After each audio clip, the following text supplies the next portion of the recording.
When you picture Italy, you might see sunlit piazzas, a nonna rolling pasta, or a gondola gliding through Venice. That postcard-perfect Italy exists, but it's only a glimpse of the real story. The real Italy is layered. Beautiful, yes, but also complex and full of contradictions. Millions come searching for la dolce vita, and they find beauty in the Colosseum, in pizza, in Tuscany's hills. But after the tourists leave, another Italy emerges. Passionate, sometimes frustrating, deeply traditional, yet modern and ever-changing. To understand Italy, you have to look past nostalgia and see it as a living, breathing home. Here, people juggle work, traffic, bills, and politics, just like anywhere else. But against the backdrop of ancient ruins and vibrant markets, the magic is in the blend of the ordinary and the extraordinary. So let's step behind the curtain, into kitchens, workshops, and living rooms. Let's talk about the joys and the challenges. Let's explore the Italy that isn't always picture perfect, but is always real. It's a place of warmth, loyalty, and resilience, forged over centuries. This is the Italy that lives and breathes, long after the last tourist has gone home. It's a story about life itself.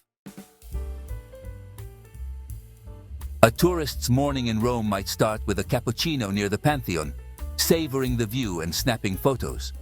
For locals, coffee is a quick, essential ritual. Espresso at the bar, standing up, a nod to the barista, and out the door in minutes. Tourists pay for the experience, locals are just living their routine. This difference says a lot. For visitors, it's a special occasion. For Italians, it's daily life. The real Italian coffee culture is found in these quick, standing exchanges. The contrast goes beyond coffee. Tourists wander museums. Locals rush past masterpieces on their way to work. For Florentines, the Duomo is background, not a destination. Shopping, too, is different. Tourists browse boutiques, but Italians shop with purpose. Fresh bread from the forno, vegetables from the fruttivendolo, meat from the macelleria. Each stop is a conversation, a relationship, a negotiation of quality. For locals, markets are about sustenance, not souvenirs. The tourist sees charm, the local sees their pantry. These small differences reveal the true rhythm of Italian life.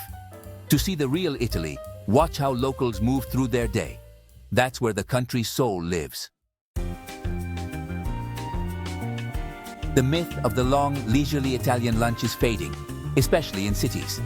For most Italians, lunch is quick. A plate of pasta at a trattoria or a panino with colleagues. The famous riposo, or afternoon break, is disappearing in urban life.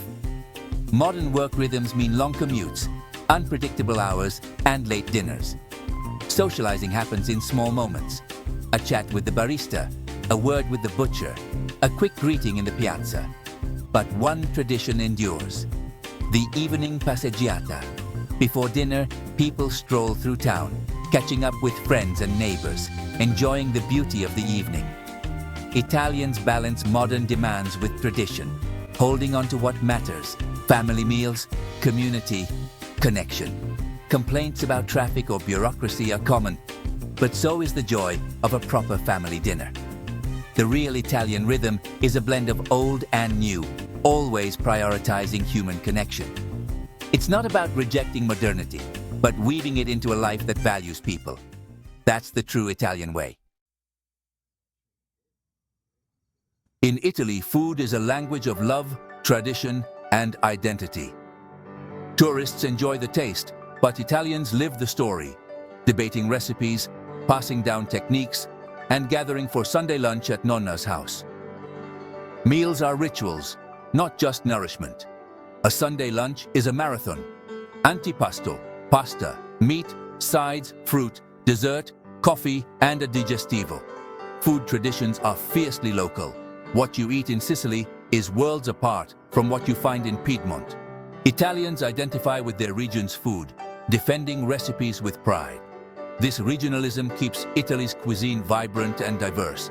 But food's importance isn't just in grand feasts.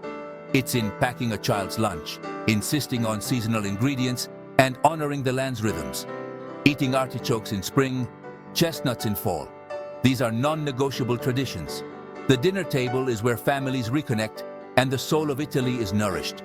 Food is how Italians celebrate, mourn, and mark time. It's the heart of daily life.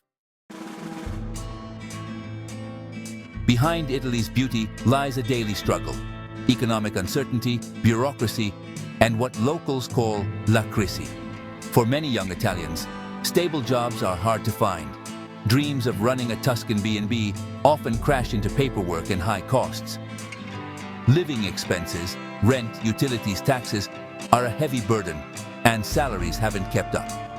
That's why many young adults live with parents well into adulthood, not just for love, but necessity. The image of carefree Italians belies the reality of multiple jobs and financial stress. Bureaucracy is legendary. Getting documents, starting a business, or dealing with utilities can be maddeningly complex.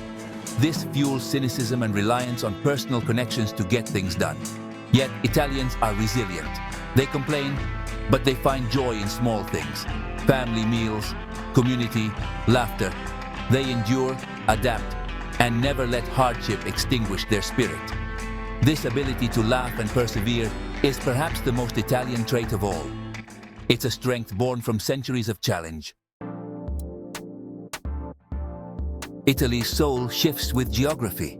In big cities like Rome or Milan, life is fast, crowded, and anonymous, yet neighborhoods feel like small villages. Each quartiere has its own character, markets, and favorite bars. Even in a city of millions, Italians build close relationships with shopkeepers and neighbors. Move to the countryside, and life slows. In small towns, everyone knows everyone. Your family history is common knowledge. Community is everything. Support is strong, but privacy is rare. Tradition and the seasons rule daily life, marked by church bells and local festivals. Campanilismo, loyalty to one's own bell tower, runs deep, fueling friendly rivalries between towns. The Passeggiata and patron saint festivals are central events. Some young people leave for the city, but many stay, drawn by roots and tradition. This duality, urban energy and rural tradition, gives Italy its unique texture. The country's depth comes from this constant interplay. It's what makes Italy endlessly fascinating. So, what is the real Italy? It's not a fantasy or a museum. It's messy, loud, and full of contradictions, but also breathtakingly beautiful and deeply human. The postcard Colosseum is lovely, but the real Italy is the family picnicking in its shadow. The gondola is romantic, but the real Venice is locals commuting by Vaporetto. To love Italy is to embrace all of it: the art, the history, the struggles, and the everyday joys. La dolce vita isn't endless leisure. It's finding sweetness in small moments: espresso, laughter, sunsets. Look past the monuments, talk to people, listen to their stories, eat where locals eat, wander off the tourist path. That's where you'll find Italy's true heart. Italians are generous, resilient, and fiercely proud, but also warm and welcoming. Italy teaches you to slow down, value quality, and find beauty in imperfection. It's a country that stays with you long after you leave. Come with an open heart, ready to discover the Italy that truly is, vibrant, passionate, and profoundly human. This is the Italy worth loving.